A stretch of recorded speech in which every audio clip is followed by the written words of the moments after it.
할렐루야. 사랑하는 대강의 가족 여러분, 오늘 하루도 하나님의 말씀과 동행하는 삶이 되길 소망합니다.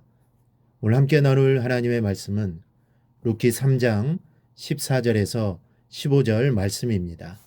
룻이 새벽까지 그의 발치에 누웠다가 사람이 서로 알아보기 어려울 때에 일어났으니 보아스가 말하기를 여인이 타작마당에 들어온 것을 사람이 알지 못하여 할 것이라 하였습니다. 보아스가 이르되 내 겉옷을 가져다가 그것을 펴서 잡으라 하매 그것을 펴서 잡으니 보리를 6번 대어 룻에게 지어주고 성읍으로 들어가니라. 아멘. 사람이 가장 실수하기 쉬운 것은 말입니다.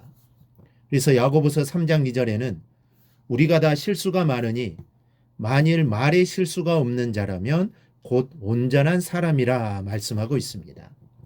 이는 우리가 행하는 실수의 대부분이 말과 연관되어 있음을 말해줍니다. 사실 우리가 우리의 삶을 돌이켜보면 실수하고 낙심되고 혹은 마음의 상처를 입게 되는 대부분의 경우가 말과 관련되어 있음을 알 수 있습니다. 이 말이 문제고 이 말이 화근입니다. 그래서 야고보서 1장 19절에는 사람마다 듣기는 속히 하고 말하기는 더디하라고 합니다. 여러분, 우리에게는 매사에 빨리 해야 할 일이 있는가 하면 또 늦게 해야 할 일이 있습니다. 우리는 이것을 잘 알고 있어야 합니다. 사람들이 많은 경우에 실패하는 이유가 이 사실을 모르기 때문입니다. 아니, 알고는 있다고 해도 그것을 실행하지 못하기에 실패하는 것입니다. 빨리 해야 할 것은 늦게 하고 또 늦게 해야 할 것은 빨리 하는 데서 인생의 실패의 쓴맛을 보게 되는 것입니다. 듣는 것과 말하는 것의 경우도 동일합니다. 듣는 것은 속히 하고 말하는 것은 더디해야 하는데 많은 사람이 이 법칙을 소홀히 하기에 인생을 실패하고 큰 문제를 불러오는 것입니다. 사람을 보면 2개의 귀와 2개의 눈, 그리고 2개의 콧구멍이 있는 코와 1개의 입이 있습니다.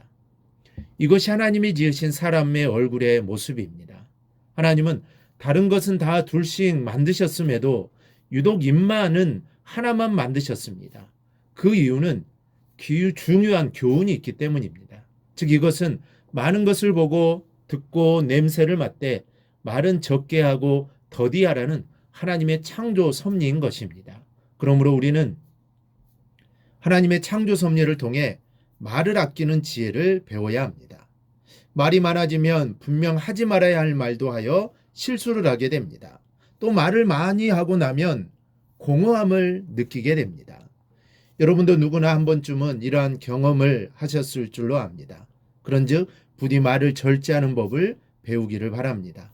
보고 듣는 것에 비해서 그 절반만 말을 하시기 바랍니다. 그리하여 말에 실수를 하지 않음으로써 다 온전한 사람이라 인정받기를 바랍니다. 오늘 본문을 보면 아주 아슬아슬한 순간이 있었습니다. 14절에 룻이 새벽까지 그의 발치에 누웠다가 사람이 서로 알아보기 어려울 때에 일어났으니 라고 했습니다. 이 보아스는 날이 밝는 대로 절차를 밟아 룻을 자기 아내로 삼으려고 했기 때문에 둘 사이에는 아무 일도 일어나지 않았습니다. 그러나 만일 새벽 미명에 보아스와 룻이 함께 있었던 것을 누군가가 보았더라면 어떻게 되었을까요? 이런 생각을 해봅니다.